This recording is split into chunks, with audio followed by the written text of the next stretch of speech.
And then to the other PCOs here, like, who is your intrapreneur?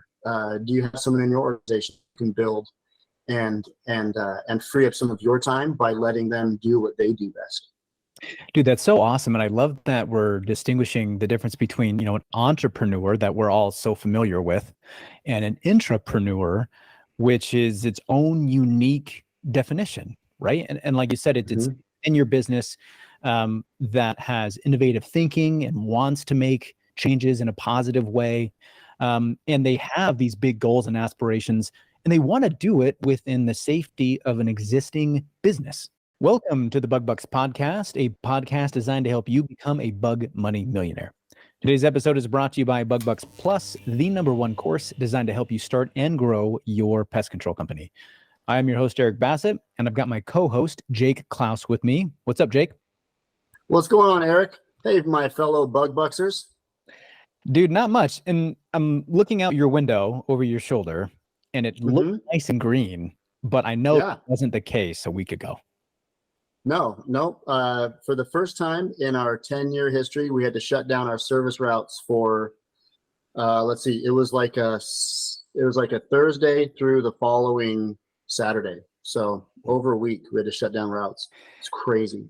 Yeah, dude. We were talking before the show about, opportunities, or I should say situations that we've had to close out routes before. And every now and again, maybe it's too hot. We've had situations with wildfires and smoke and air quality before. Yep. And maybe, if I can remember, there might have been a time during COVID when we temporarily shut down routes for like a day or two or something before we figured out a way around that. But never have we ever shut down routes for a week. Yeah. Yep. This is the first time. In fact, Jan and I were talking about that a couple of days ago. Like, even during COVID, when, people were ratting on their neighbors for leaving the house. I don't think that we were shut down for that long. So yeah, Mother Nature, man, nature's metal. So nature shut us down for over a week last week, but we're back up and running, and our guys are excited to be back in their rigs, and lots of overtime availability. So I think we'll catch up. Catch up. Awesome. Yeah. Perfect. We do have an awesome topic today, but before we dive into that, I just want to remind everybody listening, the best way to receive new episodes is by subscribing to our show on your preferred podcast platform like Apple, Google, Audible, or Spotify. If you love the show, please leave us a rating and a review. And one last reminder, if you haven't joined our Facebook group, go to Bug Bucks. That is BUGBUX. We've got over 3,800 other pest control owners in that group waiting to connect with you and share their thoughts. That's also the best way for you to share your feedback on our show and have your questions highlighted and discussed here on the podcast. So make sure you find us on Facebook and join the group. Speaking of the Facebook group, and we've actually done a lot of these Facebook-related answers for posts we've seen in our group, which I think is great.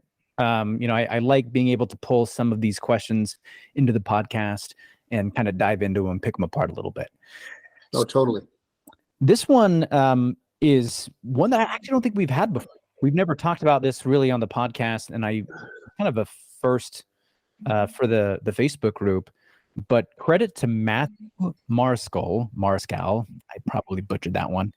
But credit to Matthew here. He says, guys, I just walked into my boss's office to let him know I'm getting my operator's license and starting my own operation. I've been dreading this. Anytime I've ever left a job, I make it personal and I feel like I'm letting them down. Says it's a personal flaw of his. And his boss's reaction was him saying, I knew you wouldn't stay here forever. You're smart. This is going to be the hardest thing you've ever done. But if anyone can do it, it's you. And then his boss gave him some Yelp/Google advice. And he said, I was worried he'd be upset. I couldn't have asked for a better reaction. He says, God is great. Let's go. So first thing, Matthew, big step, man. Huge step for you. That's awesome. Yeah. So congratulations to you, Matthew. Obviously coming from me and Jake, this is a decision that you're not going to regret. And we're here to help you. Well, everyone else in the Bug Bucks Facebook group. So actually, you might regret it at times. Every once in a while, perfectly transparent. Like, oh no, what have I done? What did I do? the cool thing about this post is that I think it gives us an opportunity to talk about a few different things. The first thing is, if you're a technician and you're listening to this and you have high aspirations, I want to talk about how you might be able to maintain the right type of relationship with the owner of the company that you're currently working with, or your supervisor, service manager, whoever's kind of that next guy above you that you have to have this conversation with. I want to talk about the relationship you need to have in order for that conversation to be positive, like this one, if possible. And if you're an owner listening to this, I want to talk about how to maybe prevent this kind of scenario. You know, if you have somebody in your business who has high aspirations, I would assume that you probably want him to stick around, right?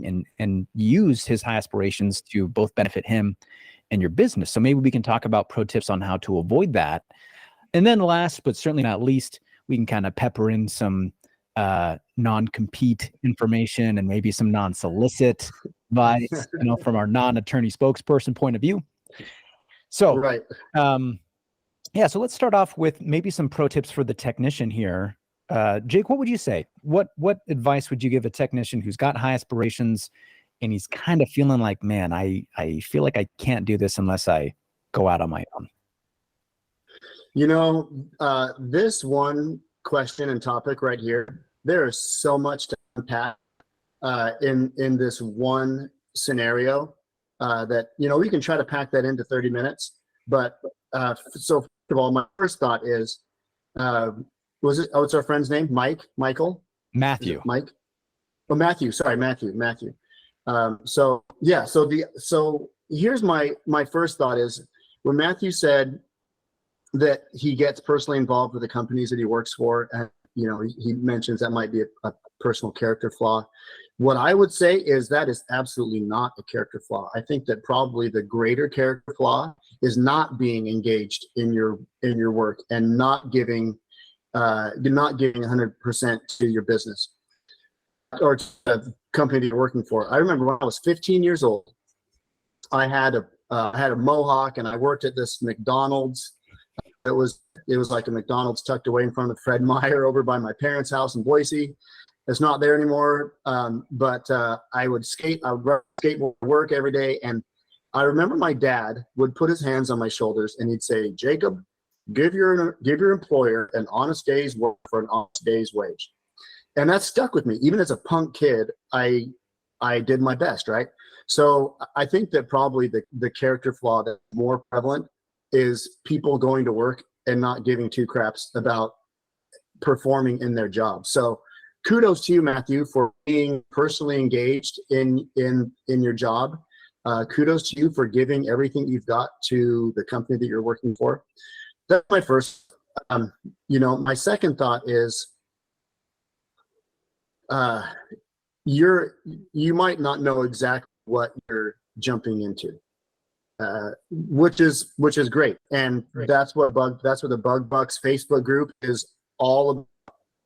And that's what this podcast is all about. It's all about the terror that occurs when you jump into business ownership and start your own thing. You know, that's the beauty of being an entrepreneur, is that you don't really know what you're getting into, but you're surrounded by a good community here. People have done exactly what you're doing to a degree, of striking out your own, starting your own business. Yeah, it's cool to see new owner come into the Facebook group, right? Like, and you guys probably know this already, the Facebook group itself is limited to owners only, like owners and potential owners. So the people who come into the Facebook group, some of them are kind of green, right? A lot of them are very experienced. And then every now and again, we get a guy like Matthew who is just barely scratching the surface, right? He just now decided, well, maybe not just now, but he just had the conversation about, leaving and starting his own pest control company. Obviously one of the first things I wanted to give you some advice on is, you came to the right place. Just like Jake said, Bug Bucks is the place for you. The podcast, the Facebook group, all that stuff is exactly where you need to be. And I wanted to start off with giving some technicians a little bit of advice when it comes to being able to have the same type of scenario that Matthew had with his boss, supervisor, manager, right?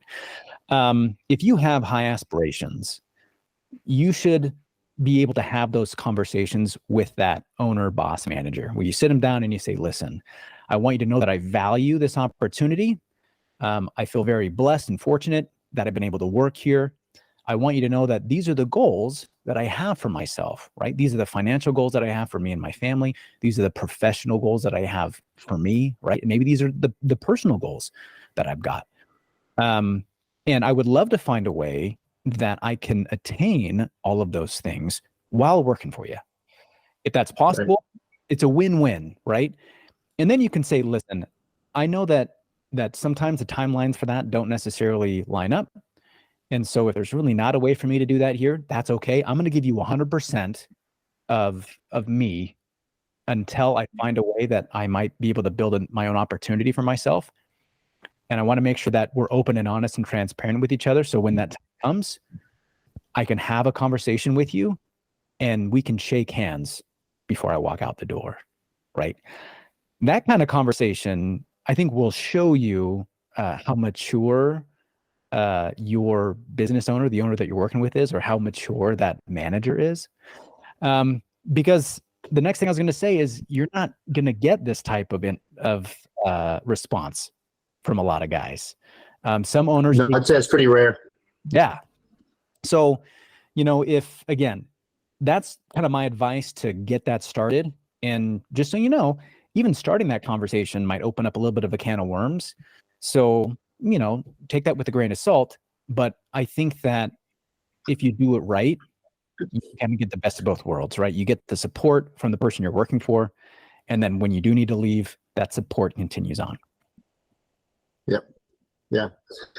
Yeah. And, I was listening to I was listening to the Ed Milet show, and he was interviewing a guest named Andy Frisella. He's the founder of Seven Heart, and just super, super awesome entrepreneur guy. And he was talking about intrapreneur. And Ed Milet goes, "What's an intrapreneur?" And do you like my Ed Milet impersonation there? What's an intrapreneur? Yeah. And Andy goes, "Well, intrapreneur is someone inside of your organization that has the entrepreneurial zeal, but their zeal is towards building your business." So in other words, you take the guts and the gusto and the ability to think on your own and to come up with solutions and be innovative.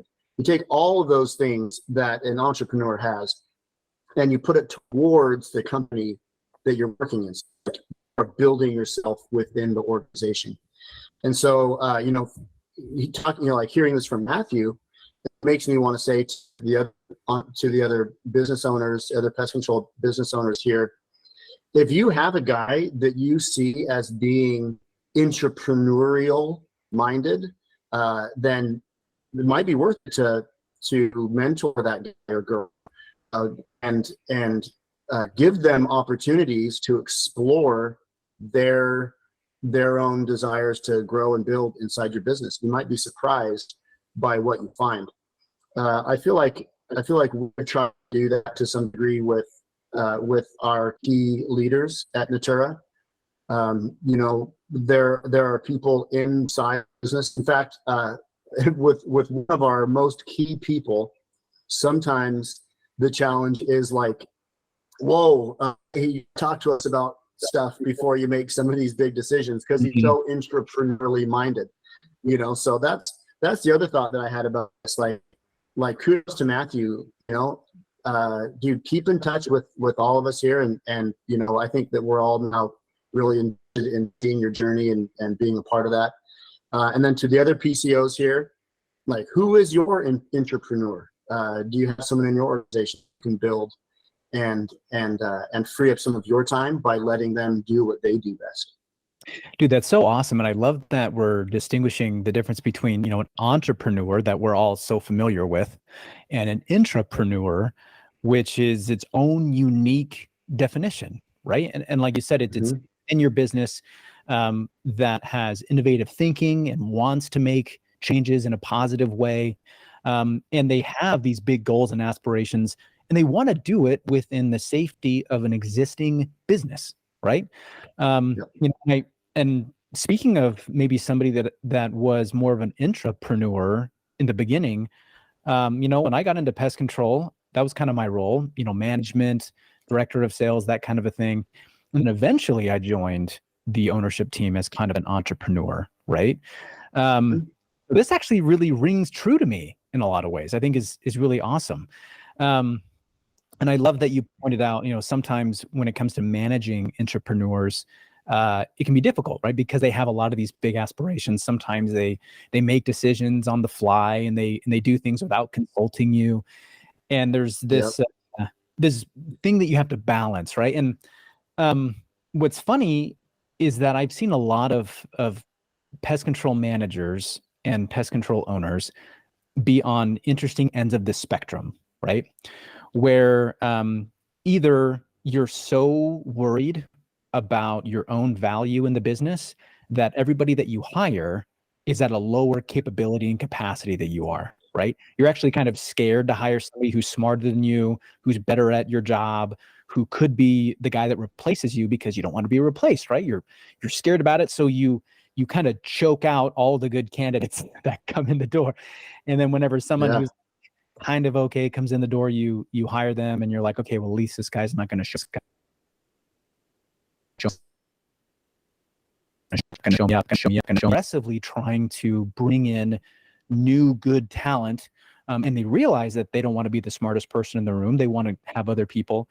But sometimes once they bring those people in, they again end up kind of suffocating those people with a lot of different policies, and they don't have good expectations, and there's a lot of confusion there.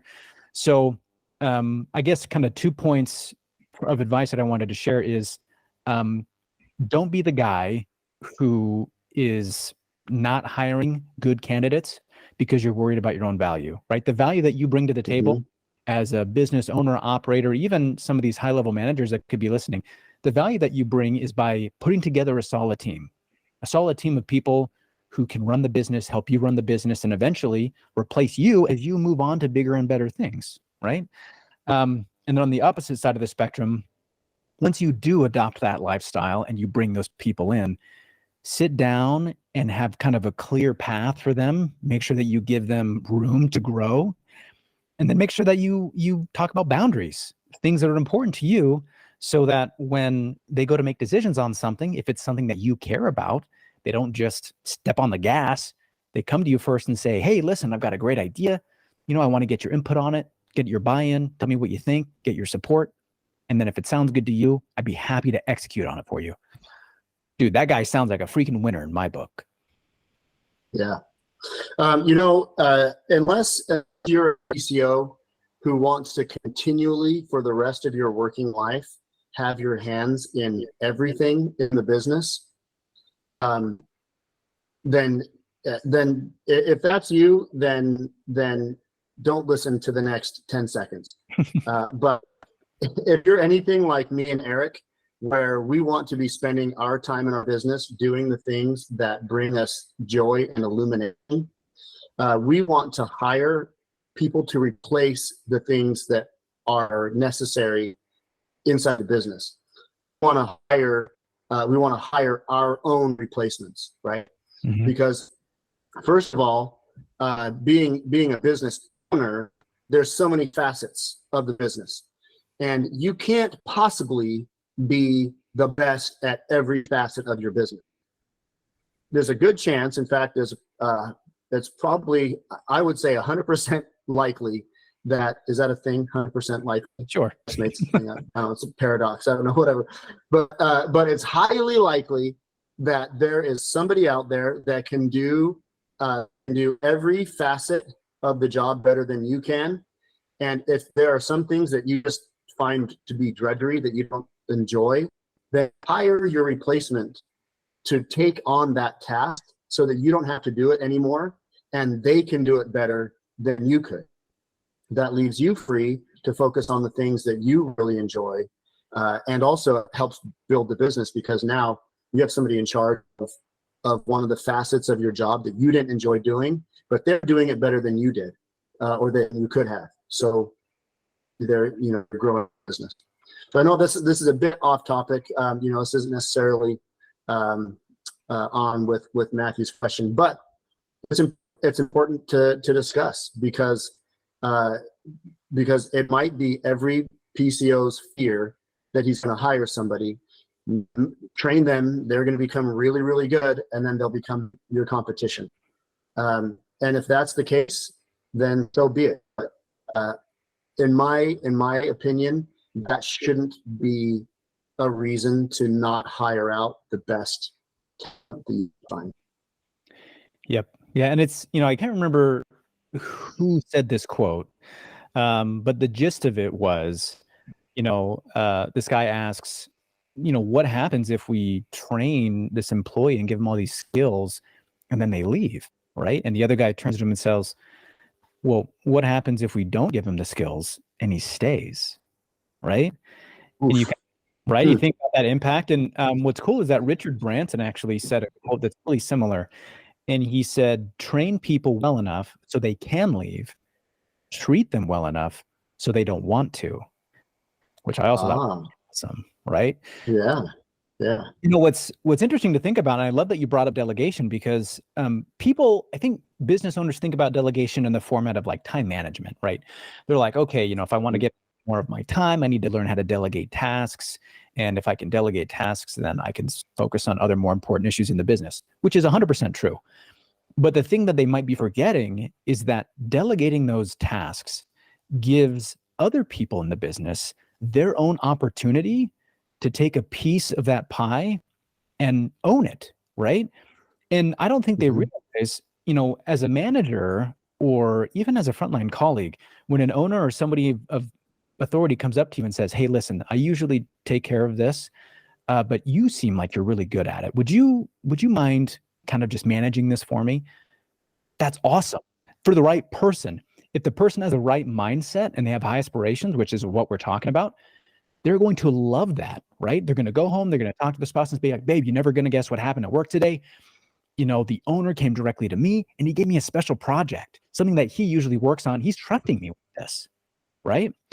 And so delegating isn't just about saving your own time. It's about giving other people opportunities to grow and develop, right? And whenever people ask me about delegation, I always try to put it in this little format. The goal is to hire, train, develop, and delegate, right? And I truly think that's what people need for professional fulfillment, right? And that's how they continue to grow and progress. And I don't know what Matthew's story is here. It'd be kind of fun to maybe bring him in the show sometime after he's kind of got his feet wet with his own company and ask him about history on this, because it'd be cool to know, like, hey, did you have opportunities? Was your owner delegating things to you? Like, was he bringing you in and giving you additional tasks and helping you grow professionally? Or was he not doing that? And did that lead you to want to leave and grow your own business? Right. So it's kind of an interesting thing. But I love the direction that we've actually brought this question in. Yeah, it's cool. Let's bring Matthew in for an interview in a year or two and see how it goes. I don't remember who said it, but somebody captured entrepreneurialism perfectly. He said that being an entrepreneur is like riding on a lion, and it's brave and heroic, and all of your friends and family are like, wow, that's so heroic that you're riding on a lion. How cool is that? And then you're like, how the hell did I get on this lion, and how do I get off of it without getting eaten? Right. So welcome Matthew to the world of lion riding. Yeah. Hope everything works out for you. No, it will. You'll do great. Yep. So, side topic here. I know in the comments, people had brought up situations about non-competes, non-solicits, and all this other stuff. So we're going to touch on that for just a minute. And again, of course, this is our non-attorney advice. So we're going to tell you what we've noticed just from our experience in the industry, and also from our experience working with different pest control companies. So first, we just need to define a few things, make sure you guys understand the difference. So a non-solicit, okay, so if you guys go work for a pest control company and you end up signing something within your employee agreement, and it's a non-solicit non-compete. Sometimes those are combined into one, sometimes they're separated into two. But to define a non-solicit means that if you work for a company for whatever the amount of time is, that there is a specific amount of time from the date that you leave that you are not allowed to solicit business to any of the existing clientele of that company that you worked for, right? So if I'm a technician and I leave, I can't go solicit business to all those existing clients. I know exactly where they live. I know their phone numbers. I know the information, right? So sometimes that's a period of 1 year, 2 years, 3 years. It depends on kind of what the precedent and laws are for that particular locale, right? So that's how you define a non-solicit.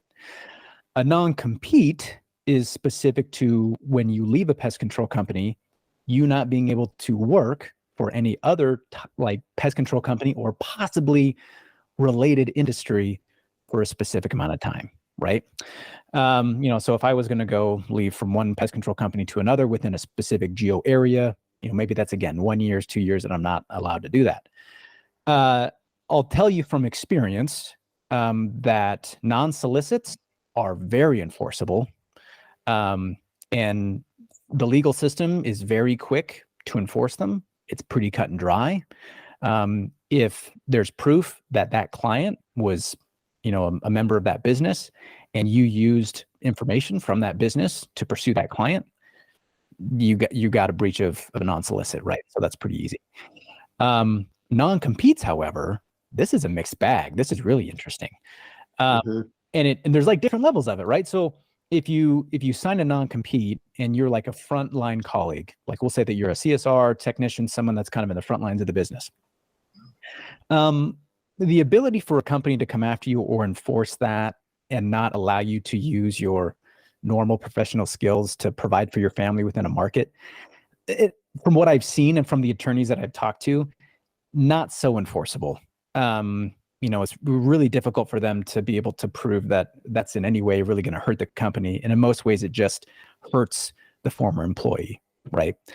But if you work your way up the chain a little bit, then it changes, which is really interesting. So if you become like manager level or like department director level, or especially owner level, if you're an owner and you have a buyout, right? You get bought out of your equity and you leave, there could be a very specific non-compete clause in that buyout agreement that says, hey, you're agreeing that you're not going to own or work in or be part of, in any capacity, any pest control company within this geo area for this amount of time. And that time frame also gets a little bit bigger when you're an owner.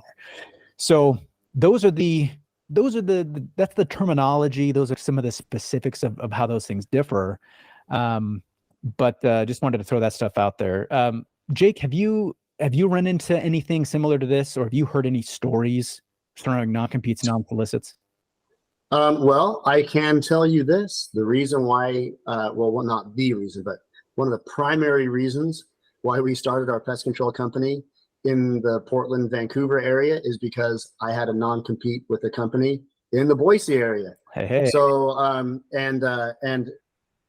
I had heard from other people that that non-competes are really difficult to enforce, especially for somebody that was just at my level in the company I was working for in Boise. However, one of the business owners of the pest control company that we had worked for in Boise happened to be an attorney, and he scared me enough with that talk that Jana and I said, that's not worth it. He said, if you do start a company in Boise, I will go after you, and it will cost you a lot of money in court and yada yada yada. So I was like, there's another market out there. I don't have to be here. But yeah, so that's the experience I do have with non-competes.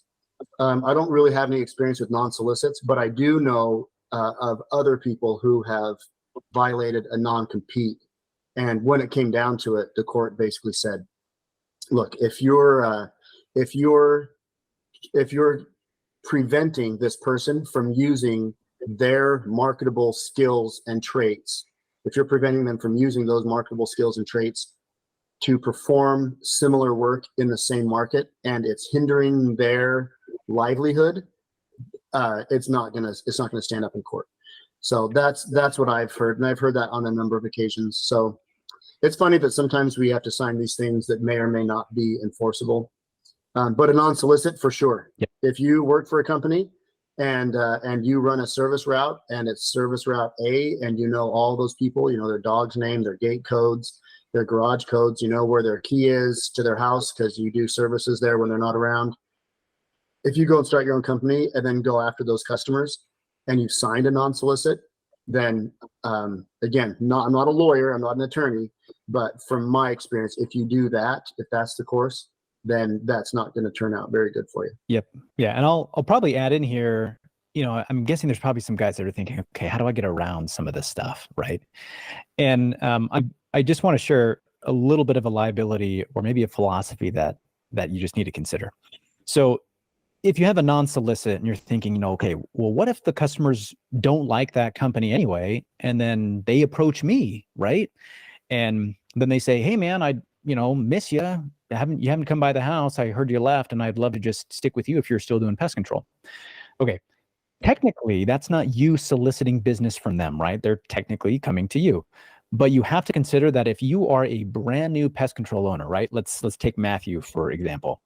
If you are a brand new pest control owner, you probably have limited funds, okay? You probably have even more limited time, possibly. But the funds are going to be the more important thing. If the company that you left, which had you sign the non-solicit, who probably has significantly more funds than you do, catches wind that any of their customers have left them and have gone to you, you're probably going to court, right? And if they have more money than you do, then they're going to put money into that lawsuit. You're going to put money into that lawsuit, and you can take a lucky guess at who's going to run out of money first, right? And this is the same scenario sometimes when it comes to non-competes, right? So you just have to be aware that sometimes it's not about what can end up being enforceable, but whether or not you actually have money to play the game.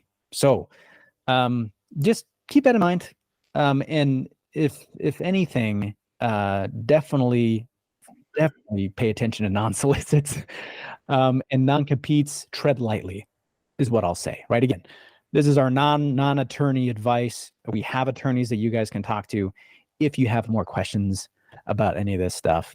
But we got a few. Here's Jake. Here's okay. So maybe let me just say one other thing, and this might shift us in the direction that we were going anyway. But for the big question that I'd have for Matthew is, what market are you starting your company in? Are you starting your company in the same market? Does he say anything about that in his? I read the post and I didn't see anything about that.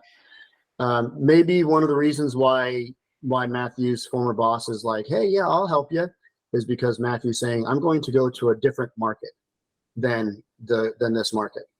And we have had how many former employees or sales reps have we had that have worked for us, learned a whole bunch of stuff from us about pest control, and then have gone off to work for other pest control, or they've gone off to start their own business? I mean, I can count one down south of us, one in southeast Idaho, one in southwest Idaho, and then two brothers that started in the Midwest. Yeah. So I mean, that's five people that five guys that were originally sales reps for us, very intimate, very known very intimately. They're like family, basically worked for us for a number of years. And they said, you know what, I'm going to go start a pest control company in a different market, not where you guys are, but I'm going to go to a different market. And we keep in close contact with those people because we are invested in seeing them succeed. Right. In fact, a couple days ago, Saturday, I had a hour-long conversation with a good friend of mine who's in southeast Idaho, who started his pest control company. And so that, to me, that's different. If there's a guy that's worked for me and he says, hey, Jake and Eric, I want to start a pest control company, and I want to do it in Florida or Texas or California, or whatever, That's great. What can I do to help? Let me help. You've got my phone number. Just call me, text me, reach out, whatever you need. I'm here to help you, So to me, that's different than, hey, I'm going to start in your own backyard. That's a different scenario. Yeah. Well, and you've talked about this before, right? As a business owner, you are the protector of the livelihoods of everybody that's in your company, right? All the technicians, the office staff, everybody in other positions, you're the protector of their livelihood, and your company is what provides their income. And so if somebody leaves and then wants to set up shop in your backyard as your direct competitor using all the information and tools that you taught them, it's a little bit of a threat. It can be a threat to the things that you're trying to protect, right? So, obviously, yeah, I agree with you 100%. That's going to be a different thing. So, this has been awesome, man. This is this conversation turned into something really, really valuable, I think, for everybody listening. And again, thank you to Matthew for posting that. He's probably not even expecting we would ever do a podcast episode about this. So I think it's going to be an awesome surprise for him. We'll make sure we tag him when we post this episode. And of course, for everybody listening, I appreciate you guys taking the time. If you have a coworker, a manager, or an owner who you feel could benefit from listening to this episode, the best way to say thank you to us is to share this episode with them. Again, this episode is brought to you by BugBucks Plus, the #1 course designed to help you start and grow your pest control company. If you haven't joined the Facebook group yet, go to Facebook and join the group. It's BugBucks, BUGBUX. Lots of information and great connections in that group.